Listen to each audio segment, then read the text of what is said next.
Alright, it's the Pop Tower Podcast. I'm Peter W. Dawson. I'm James Bullock. And we're here to talk about television and movies. Yeah, no video games, but give it a couple of weeks. I mean, we may actually not do one next week. Well, maybe. Yeah. But pretty quick, it's going to get pretty crazy. It's going to be ridiculous. Yeah, there's too many games. Too many games. But, how you doing today, James? I'm doing pretty good, Peter, but I just want to warn you about something. Mm-hmm. Make sure you always keep your eyes closed. I don't know. If my eyes are closed, how will I see and fall in love with someone at first sight? That's how that works, right? That is true. That is very much true. I mean, that's how love works. So maybe we had this movie that we're going to talk about today all wrong then. Yeah. It's not a horror movie, it's a love story. Well, exactly. I mean, both subjects today are love stories. I'm only slightly joking. Well, that's not true. But okay, so we're gonna talk about an anime. Yeah. This one wrapped up in June of 2018, so we're a little behind on this one, but it's one I wanted to talk about for a while now because I have a lot of affection for it. It is called Wotakoi. Love is Hard for Otaku. Mm-hmm. There was actually an article on it on the main KwinnPop site a few weeks back, but we're going to kind of go a little longer form because, I mean, podcast versus written article, you know, we have a little more advantage with discussion, too. And then we can go on tangents, too, and nobody will get mad at us. Yep. You can't tangent in articles, which is why I don't write anything. The only thing I write are journals, and I've done 3 of them. So we're going to, yeah. So Wotakoi, you can get it in North America on Amazon Prime, right. Or Prime Video, which is Amazon Prime started doing more anime. I found a few good ones on there. Well, I say good. I don't want to get into those yet, but man, there's tangents I could go on right now. But no, like it's really nice because I mean I have Prime just in general because I do tend to ship a lot of things to people, especially right. Since most of my people I would like to send gifts to don't live in this town anymore. So it was nice to have this. It just get all these interesting shows. Like we got The Tick, we got Men in the High Castle, and then we got this. So totally worth it. Anyway, so the premise is that we've got some office workers in Japan. Yes. Just your typical office workers. Good old-fashioned salaryman. Yep. We get basically no idea what the hell they do. They just are in an office. We really don't know. Yeah, they write forms, they print them and email them to each other, and they're like, "That's wrong. Okay, I'll fix it. There, it's fixed." And that's about it. In this case, like our initial protagonist, well, we technically have 4 full-on protagonists, but the main 2 are probably Narumi, yes, who is your cute, short, pink-haired girl, who seems like the typical plucky girl. Although, first twist, she's not, like I said, it's in an office. She's like 25. Right. It's not like the stereotypical otaku that you're thinking about. They just sit up in their house and play video games all day. No, she's got a full day job and everything, but she, like, just to get into her quirks right off the bat, she is a big fan of boy love. Yes. Or yaoi as it may also be sometimes called. She's a big yaoi fan to the point that she actually makes her own. Yeah, that's one of the interesting things. Each otaku kind of falls into a different genre. Like, fujoshi, I think is what it's called. Yeah. Yeah, which, don't ask me to... I'm going to get it wrong. It's essentially a part of yaoi fandom, and she does her own self-published manga, which is just apparently pretty raunchy stuff. But I love she always sells it wearing like a cute outfit and everything. Right. She goes to conventions. She'll just talk to random people about it, and yeah, it's amazing. Well, she goes to Comic-Con, which is an insanely big event in Japan. Like I had no idea it was like it's 500,000 people every time, and it's twice a year. So I mean, you think your conventions are big? I mean, I was talking just the other day about Gamescom in Germany, where it's like 300,000 or something insane like that. And this even dwarfs that. I'm like, people really love their amateur manga. If you're a starving artist, you know where to go now. Yeah. So Narumi is kind of an interesting character because Despite being the happy-go-lucky young girl, she's, a bit incompetent, which is pretty common for rom-com situations. She also likes her beer, which is a little less common. Yeah. She's a pretty hard drinker. Yes. She's got the high energy, which is typical for her characters. And she often gets flustered because she's embarrassed about being an otaku to the point where, like, she's had some hardships in her past because of it. Although she doesn't dwell on it too much. No, not at all. It shapes her, but it doesn't affect her all the time. Although at one point, in a pretty great gag that people will still laugh at, she tears up while watching Sailor Moon R. Yes. Which is just great. Yeah, but her main love interest, it's not really a spoiler because they start dating at the end of the first episode. Right, it's very early in the series, so it's not like you're going to find, oh my goodness, why are they spoiling this? So, no, it's not. I actually have to jump ahead real quick. I know you want to give some backstory on it, but the fact of the matter is this isn't like the typical dating type of anime where it's like, oh, two random people just lock eyes and now they fall in love, or one's trying to make the other one fall in love, or what have you. No, they're friends, and as you said, they start to figure out, hey, maybe something can happen between us. Yep. Well, she keeps bringing it up and then dismissing it casually, but it's like, I don't see a problem with that. Yeah. We have similar interests. So I don't think I said his name yet. Hirotaka. Yes. Who is a giant of a man. Like, the Rumi's up to his nipple? No, it's got to be lower than that. Like, she's way shorter than him. Yeah, I always, like, imagine him as, like, a Japanese version of Eric Wareheim. Like, just... It's like he's that guy. He's just huge. And he's got the broad shoulders, but he's got the weird kind of slight slender head, so it's weird. Yes. And yeah, he sports a pair of glasses, and he's a gamer. He has a Switch on him. He constantly pulls out his Switch and just does whatever. He plays a lot of Monster Hunter. Yes. That's probably the game we see them play the most. Yeah, which they actually show footage of, which is incredible. They really put some money in to get actual license, the ability to actually use license on this game, on this anime. Yeah. So yeah, and he's probably a little more typical of your protagonist because he's very aloof. Mm-hmm. But of course, and he's got major social issues. And one of my favorites is he has no problem doing gamer benders. And at one point, they look in his fridge and he's got like nothing. Yeah. I think he had bacon, onions, and instant rice. Yes. That's all he had. He didn't even have coffee anymore at that time. And he only drinks instant coffee. I'm like, this guy's the worst.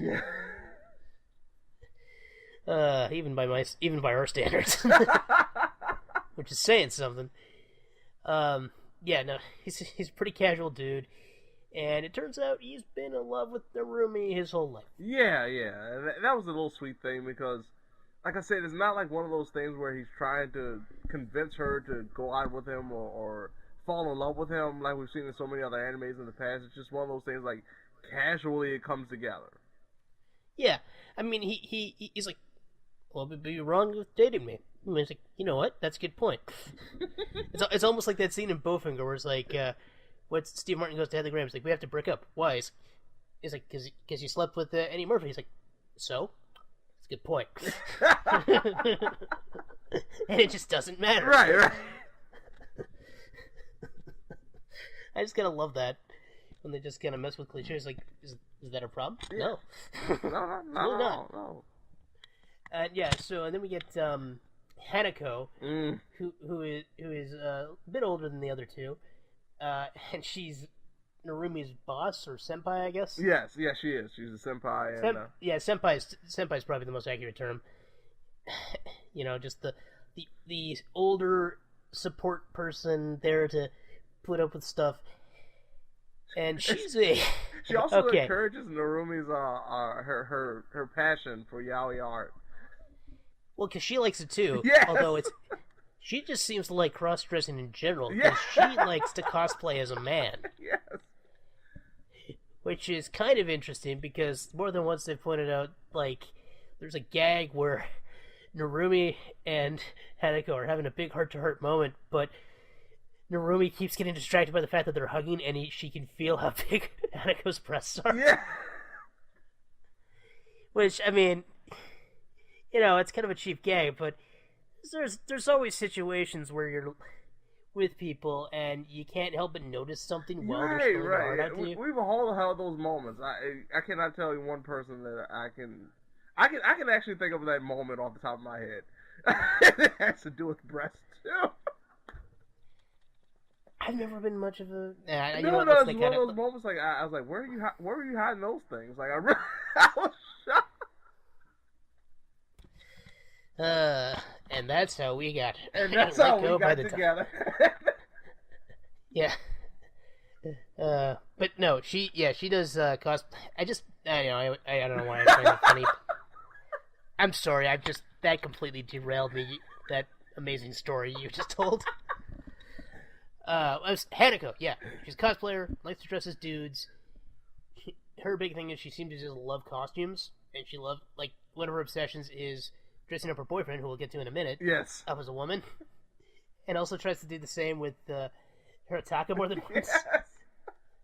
Because Narumi did it to him at one point, and Hirotaka just kind of goes along with things because he doesn't care. Mm-hmm. And Hanako is just eager to, like, and now they kiss.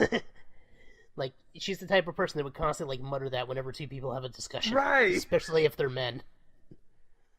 Like, everything has to go back to that one thing for her. Like, it always does. I love it. Yeah. No, she's pretty great, and she's a famous cosplayer, so she even has her own, like, fan girl group. Mm. But she's also a mean drunk. Yeah. And, yeah, I just love the fact, like you said earlier, it's just so unusual to have the female characters drinking as heavily as these ones do. Well, and they use the different dynamics of potential of, like, what would happen if they did. It's not unusual to have female characters drink, but especially drink beer. Yeah. Because it's like, I don't remember, like, I've watched more than a couple of shows. Like, there's this other show, Laid Back Camp, where the whole thing is it's a bunch of high school girls who go, or I think they were middle school, one of the two. They go camping all the time, and the teacher they have that goes with them constantly drinks, but she never drinks beer. Right. Like, it's always, like, vodka, tequila, sake, amaretto, whatever. It's basically anything but beer. In this case, it's I don't know what it is, but there always seems to be this thing where female characters don't drink a lot of beer. Right. And this is an interesting little exception. I mean, if you're not a big anime watcher, this discussion doesn't mean much. Yeah, it doesn't make much sense. Like, that's just normal here. Yeah. And then the other main character, Hanako's boyfriend, who also happens to be Hirotaka's senpai. Yes. Because, of course, is Taro. Or Taro? Yeah. Yeah. It's one of those things. I always see it written and I don't pay attention to the pronunciation when they speak that much, because I'm the worst. I mean, for God's sakes, I still call Job Gob all the time. We've established that I'm not always the best with names. Last one, yeah. It was because I think I saw his name spelled that way for over a year before I ever heard it out loud. Right. I think that's what... If you see the name, you would just instinctively say that all the time. Yeah, that never got beat. It's not one of those situations where I heard the name, then saw how it was spelled. I'm like, oh. Oh, that would be that guy. Yeah. No, then I would probably say it even when I was like, shut your Job, when I'm talking about someone's mouth. Yeah. Man, okay, we gotta stop with the tangents because we gotta finish this. We've still got a couple characters here. We're still talking about characters. So yeah, Taro, he is very much into like just models in particular. Yeah. Like toy models, like your mecha and whatnot and everything, or your figures or your action figures, that type of thing. Like he seems to be a classic fan of the shonen genre to a degree, which is like the male heroes fighting the enemies and getting stronger all the time. Right. I think he loves the damsel in distress idea. Like, that's his whole character. Yeah. Well, we had a great bit where we see their characters in an MMO. Yeah.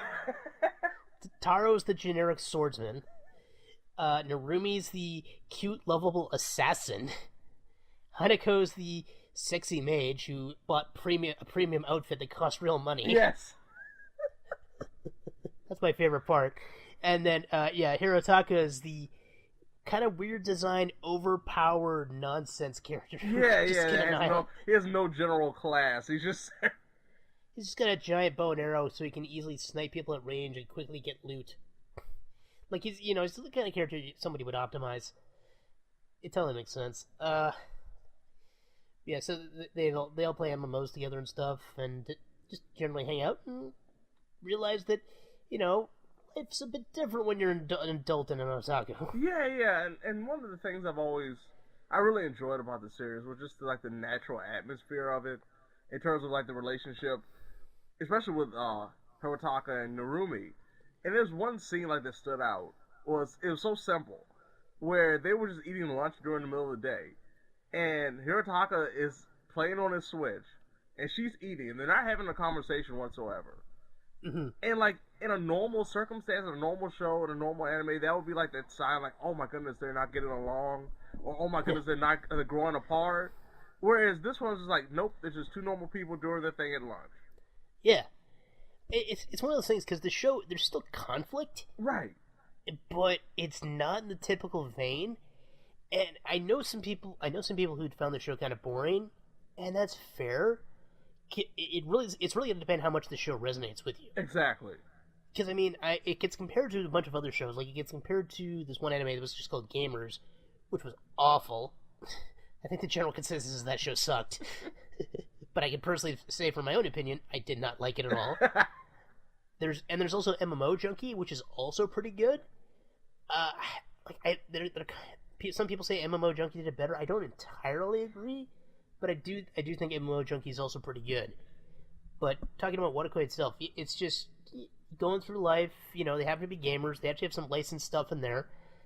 Not so licensed stuff, like there's Starbucks. Yeah. And they're just living their lives, trying to be happy people, and it's hard because they want to indulge their nerdy passions, and they're happy to be dating people that indulge their own nerdy passions. Right, but there's always that conflict of like what we should be doing at this age, like what's the stereotypical stuff. Yeah. And trying to like figure out how that works with them and their lifestyle. One of my favorite conversations is just, he's like, so what do you guys normally do for dates? And she thinks about it, and of course it's all like geeky stuff, like they're gaming at his place, right? They're going to the manga store, they're running the Comic Cat booth, and then it's like, what do you mean by date? And it's like, are you trying to get philosophical? And they kind of are, because it's like it's not a typical date, and that's a major episode where it gets kind of interesting, right? Like the only thing that kind of annoys me is they're dating, but they still make a big deal out of it anytime the characters want to kiss each other. Yeah, when they had those quote unquote profound romantic moments where like they kind of like hit that stride of, hey, they're finally reaching this point of romantic exploration, and it's like made into a big deal. Yeah. Even when it's something very simple. I know it's weird. Although, I mean, I've watched more than a few videos on do's and don'ts when you're in Japan, and one of the ones they always say is maybe don't do too much public affection. Right. So I guess that's just the thing. Maybe, yeah. It's just exemplifying that whole feel. Mm-hmm. Either way, it's a cute show, and I mean, I like to talk about shows a little outside our wheelhouse because you expect us to talk about, superhero shows or big, gritty, violent programs, right? More action-oriented stuff, and I like to talk about a show that's just, yeah, it's nice to talk about a show that's just about love. Yeah, and I mean, it's just about people being normal, normal as they can be. No, exactly. I mean, it's still about people who play video games and stuff together. So it's not like it's it's not too far away from us. No, I mean, probably the most away from our wheelhouse was Place Further Than the Universe. I'm still glad we did that episode. Oh yeah. Oh, that's still one of my favorite shows. Such a great show, though. I know. Oh, man. See, now we need to do an episode about Laid Back Camp. But no, Wotakoi, if you've got an Amazon Prime and you sound even remotely interested, do check it out. Yeah, wholeheartedly. Yeah, I don't think it's gonna be my favorite, even just anime of 2018, because I mean we've got some stiff competition. Mm-hmm. But it's definitely gonna be one of the more affectionate ones that I'm like, oh, this is nice. It might be one of the ones I just put on when I want like a comfort show. Right, yeah, it's one of those chill down kind of shows. Like just. I would not. Yeah, I was gonna say I would not watch Devilman Crybaby or even maybe Place Further Than the Universe to chill.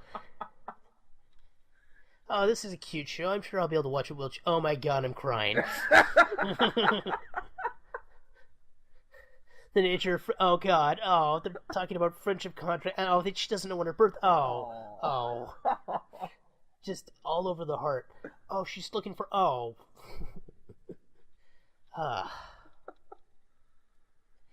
Sometimes it's okay to cry. Yeah. But, sometimes it's okay just to go into insane convulsions. Yeah. Anything else you want to add about Wotakoi? No.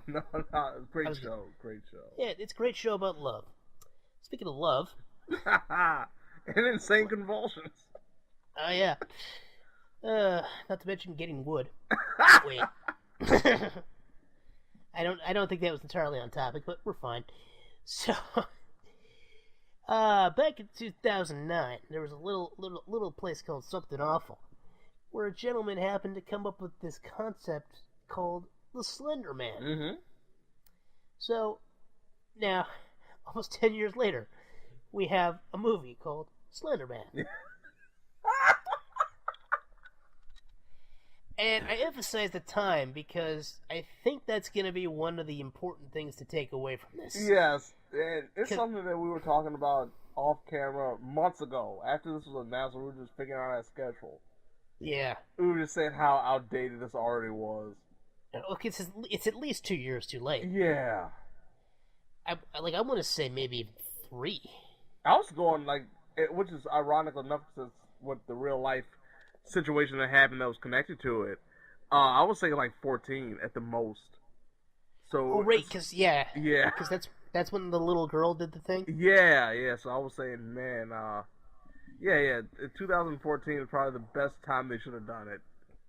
Yeah, because now it's almost certainly too late. That said, I still appreciate that they made it. So, we'll start with this one. I was going to say a word that time.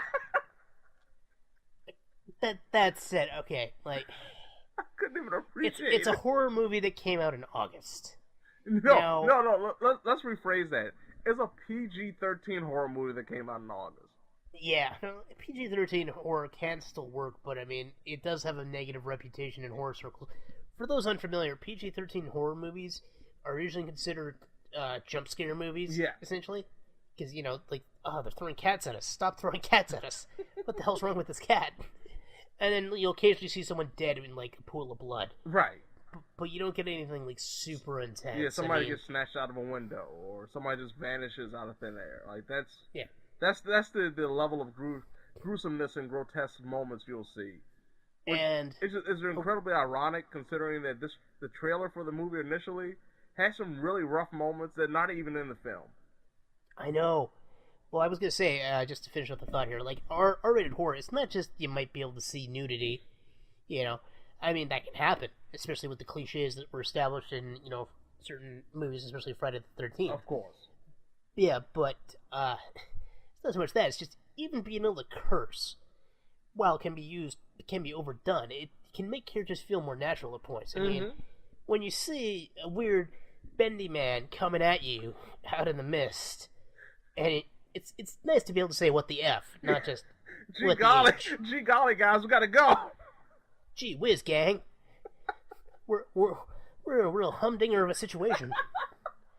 Hey, grab us, it's gonna be wham bam, goodbye Cunningham.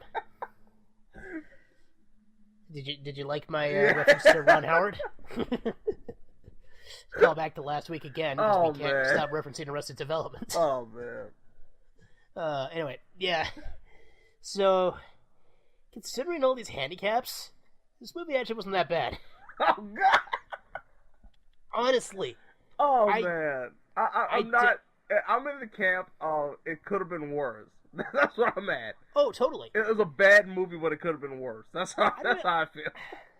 I'm hesitant to call it that bad because bad means I just didn't I didn't like it, but I never felt bored. I did feel bored. Okay. I felt bored during that moment between. I hate to spoil too much, but just you know exactly what's happening in terms of how Slenderman is coming to be in this situation. That moment where we're having the kids figure out, okay, something's going on, and completely denying it. Mm. And like that's a job for the parents, which for some reason, for some reason, really weren't around or didn't care whatsoever that their kids were going crazy. Well, look, they couldn't afford Connie Britton or Clancy Brown. I mean, after their recent endeavors, those two got too expensive, so they can't cast any skeptical parents anymore. That was an obscure reference I made. I was referencing the remake of Nightmare on Elm Street. Yeah. Connie Britton was in that, and she played the skeptical parent who turned out to be covering everything up because it's Nightmare on Elm Street. Sorry if you've never seen Nightmare on Elm Street. It's not a good remake. No, it's not at all. I'd rather rant about... I will say this. At least that was better than that. Which? I feel Slenderman was better than the Friday the 13th remake. Well, the Nightmare on Elm Street remake. Well, because it wasn't murdering a beloved franchise. At worst, it was highlighting how derivative some parts of Slenderman's story can be. Yeah. Because, I mean, they stayed as close as you can to the, let's call it, lore.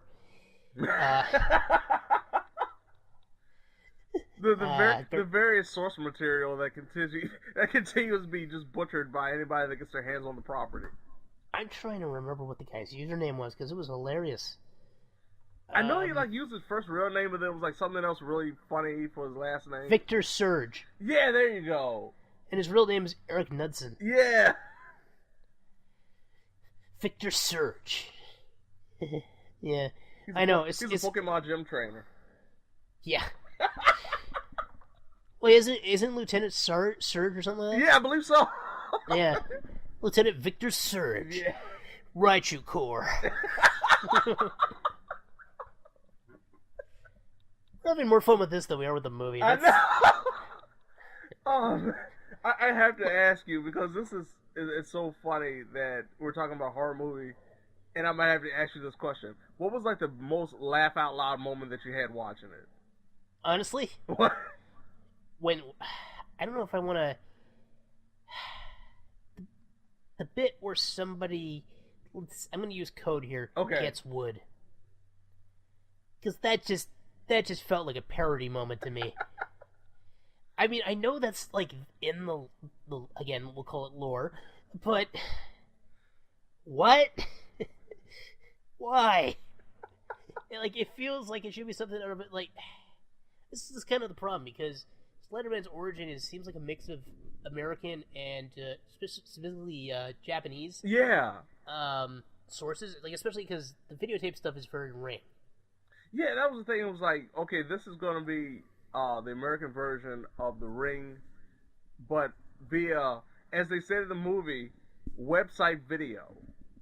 Yeah. We can't say YouTube. We can't say YouTube. We just can't say video. We have to emphasize this on the internet. It's website video, and I don't understand how more people haven't disappeared at this point. Because you're telling me everyone with a cell phone or a computer or a laptop hasn't seen this video now in America. Americans don't watch the internet. They're too busy watching NASCAR. Which, okay, is that reference going to be... No, NASCAR is still pretty popular, okay. Yeah, it's still there. I was just thinking, because, back in the mid-2000s, NASCAR had, a huge surge again, and I think it's gone down a bit, but... It was crazy. I was trying to make another out-of-date joke about them, but that doesn't really work, because NASCAR is still popular. Well, whatever. Much like this movie, that joke didn't quite land. See, you know what? It always makes me happy when you laugh, because it means we're still doing good. Oh, okay. Just brass tacks here. Slenderman isn't a very good movie. No.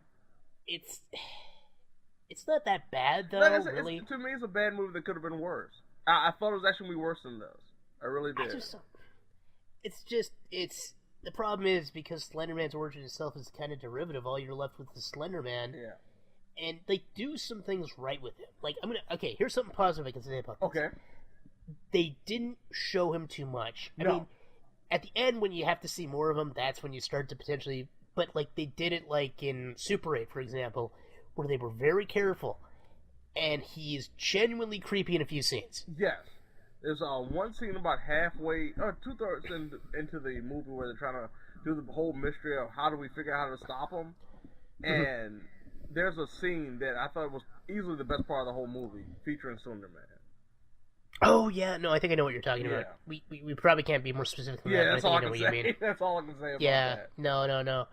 And the acting, besides starring a bunch of people I hadn't really heard of before, was okay. Yeah, it wasn't bad at all. It was more of the script itself being bad than the actors. Yeah. No. They I wouldn't say they were setting the world on fire. It's not like no. I mean, they had a standard. They had a standard when it comes to horror movies that they pretty much reached. It was just the script itself didn't give them much to help them. I've seen some really bad acting in horror movies, and I thought it was again going back to the Nightmare on Elm Street remake. Good lord, some of the acting in that one was terrible. When was it? What year did that come out? Was that 2011? I want to say it was either 10 or 11. Yeah, when 2011 Katie Cassidy is the best actor in that movie, you've got a problem.